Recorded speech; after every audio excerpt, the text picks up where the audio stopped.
जो भी लोग ट्रैवल यूनियन को यूज करते हैं उसका सबसे बड़ा प्रॉब्लम यह है कि उसका जो IRCTC का आईडी है वो जल्दी एक्टिव नहीं होता है।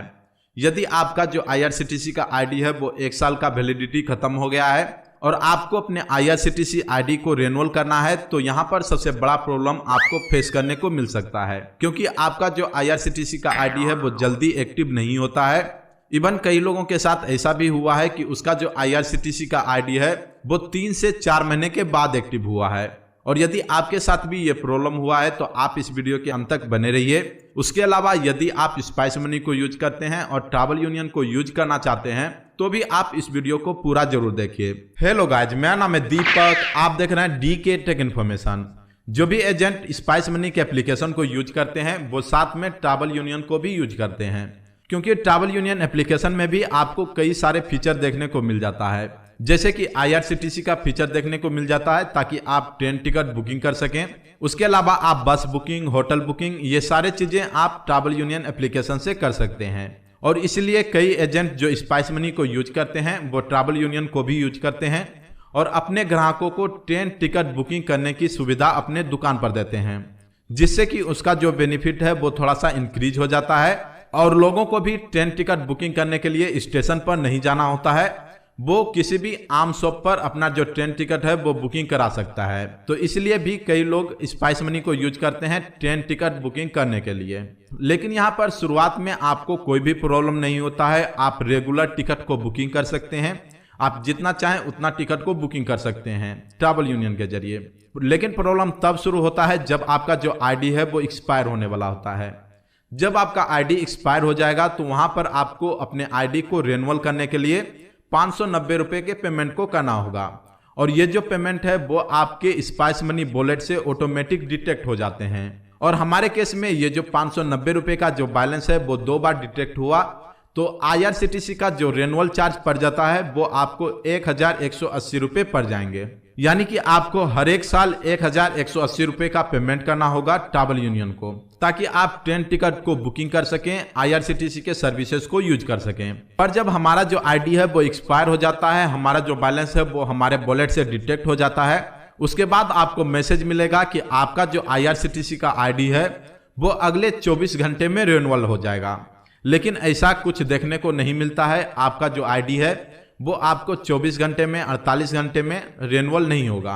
और आपका IRCTC का आईडी कब रिन्यूअल होगा उसके रिगार्डिंग कोई भी यहाँ पर आपको नोटिफिकेशन देखने को नहीं मिलता है। ना ही आपको कोई भी ईमेल देखने को मिलेगा और ना ही आपको कोई भी मैसेज देखने को मिलेंगे। आप 1 महीना वेट कर लीजिए, 2 महीना वेट कर लीजिए, 3 महीना वेट कर लीजिए, आपका आईडी कब रिन्यूअल होगा इसके रिगार्डिंग कोई भी इंफॉर्मेशन आपको देखने को नहीं मिलता है। ये कई लोगों के साथ हुआ है, इवन हमारे साथ भी ऐसा हुआ है। और आए दिन हमें कमेंट मिलते रहते हैं कि हमारा जो IRCTC का आईडी है वो रिन्यूअल नहीं हो रहा है।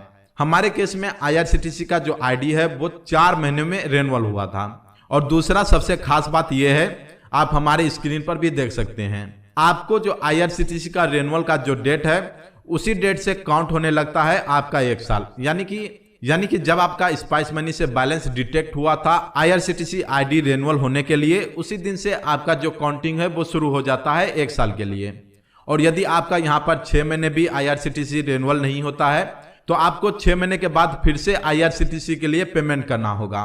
तो यहाँ पर ट्रैवल यूनियन का ये जो प्रॉब्लम है वो काफी ज्यादा बड़ा है, इसमें आपको काफी ज्यादा लॉस हो सकता है। अब लॉस आपको कैसे होगा ये हम समझ लेते हैं। तो जैसे कि मान लीजिए कि आपने IRCTC के आईडी को लिया और 1 साल ट्रेन टिकट को बुकिंग किया। इस बीच आपका जो कस्टमर है वो भी इंक्रीज हुआ। जो भी लोग ट्रेन टिकट को बुकिंग करना चाहते हैं वो आपके शॉप से ही ट्रेन टिकट को बुकिंग कर सकते हैं। लेकिन जब आपका जो आईडी है वो रिन्यूअल ही नहीं होगा 1 साल के बाद, तो 3 महीने 4 महीने के बाद जब आप ट्रेन टिकट बुकिंग करेंगे तो ऐसे केस में आपका जो कस्टमर का बेस है, जो आपने कस्टमर इंक्रीज करके रखे थे वो डिक्रीज हो जाएंगे। आपके दुकान पर कस्टमर आना बंद कर देंगे और कई लोग जो आपके शॉप पर सिर्फ इसलिए आते हैं कि वो ट्रेन टिकट को बुकिंग कर सकें, वो सारे कस्टमर आपके पास नहीं आएंगे दोबारा, क्योंकि आपने उसे 3 महीने से 4 महीने से कोई भी ट्रेन टिकट बुकिंग करके नहीं दिया है। तो ऐसे केस में आपका जो कस्टमर का लॉस तो होगा ही, उसके अलावा यहाँ पर आपका सालाना जो 1080 रुपये का जो रिन्यूअल चार्ज है वो आपका सालाना कटेगा। और जब भी आप स्पाइस मनी को यूज करेंगे आपका जो रेनुअल चार्ज है वो डिटेक्ट हो जाएगा यदि आपका 1 साल पूरा हो गया है तो यहाँ पर ये ट्रैवल यूनियन का सबसे बिग प्रॉब्लम है, सबसे बड़ा प्रॉब्लम है। उसके बाद यहाँ पर दूसरा सबसे बड़ा प्रॉब्लम ये होता है कि ट्रैवल यूनियन का जो IRCTC का आईडी का पासवर्ड है वो रीसेट करने का कोई भी ऑप्शन नहीं दिया जाता है। मान लीजिए कि हमने 3-4 महीने से कोई भी टिकट बुकिंग नहीं किया और इस बीच में हमारा जो पासवर्ड है वो गुम हो चुका है, या फिर हमने जिस कंप्यूटर में या फिर जिस मोबाइल में पासवर्ड को सेव करके रखा था वो पासवर्ड गुम हो चुका है किसी भी कारण से, तो ऐसे केस में होगा ये कि अब आप ट्रैवल यूनियन के द्वारा ट्रेन टिकट को बुकिंग ही नहीं कर पाएंगे। क्योंकि आपको पता ही होगा कि ट्रैवल यूनियन के द्वारा ट्रेन टिकट बुकिंग करने के लिए जब आप ट्रेन टिकट बुकिंग करते हैं और जब आप उसे कंफर्म करते हैं तो वहां पर आपका IRCTC का पासवर्ड मांगा जाता है। उसके अलावा आपके ईमेल में और आपके रजिस्टर मोबाइल में एक OTP आएगा और उस OTP को आपको इंटर करना होता है। तो जब आपके पास पासवर्ड ही नहीं होगा तो आप क्या खाक ट्रेन टिकट को बुकिंग कर पाएंगे? तो ये इसका सबसे बड़ा प्रॉब्लम है। और यदि ये सभी प्रॉब्लम यहाँ पर नहीं होते तो यहाँ पर ट्रैवल यूनियन से बेहतर एप्लीकेशन आपको ट्रेन टिकट बुकिंग करने के लिए और भी कोई दूसरा एप्लीकेशन आपको मार्केट में नहीं मिलता। क्योंकि ट्रैवल यूनियन का जो रिफंड का प्रोसेस है वो काफ़ी अमेजिंग है।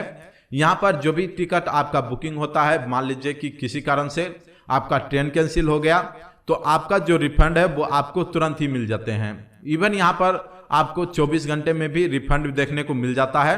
और यदि आप ट्रेन टिकट बुकिंग करने के दौरान आपका फेलेड हो जाता है तो आपका जो बैलेंस है वो मात्र 1 से 2 मिनट में ऐड हो जाता है। तो यहाँ पर ट्रैवल यूनियन का जो सर्विसेज है वो काफ़ी अमेजिंग है, लेकिन उसके साथ यहाँ पर हमने ये जो प्रॉब्लम को डिस्कस किया ये सबसे बड़ा प्रॉब्लम है ट्रैवल यूनियन एप्लीकेशन के साथ। बाकी यदि आप ट्रैवल यूनियन आईडी को लेना चाहते हैं तो आप स्पाइस मनी के द्वारा ट्रैवल यूनियन आईडी को आसानी से बाय कर सकते हैं और आप ट्रैवल यूनियन को यूज कर सकते हैं। और यदि आपको भी ट्रैवल यूनियन के साथ ये सारे प्रॉब्लम देखने को मिल रहा है तो आप हमें जरूर कमेंट करें। इससे हमें पता लगता है कि लोगों के साथ क्या क्या प्रॉब्लम हो रहे हैं ताकि हम उस पर वीडियो ला सकें। और बाकी यदि आपको हमारा ये जो कंटेंट है वो आपको पसंद आया है तो प्लीज हमारे चैनल को सब्सक्राइब कर लीजिएगा। हमारे चैनल को मुश्किल से 1-2% लोग ही सब्सक्राइब करते हैं, वीडियो पूरा जरूर देखते हैं लेकिन हमारे चैनल को सब्सक्राइब नहीं करते हैं। तो thank you for watching this.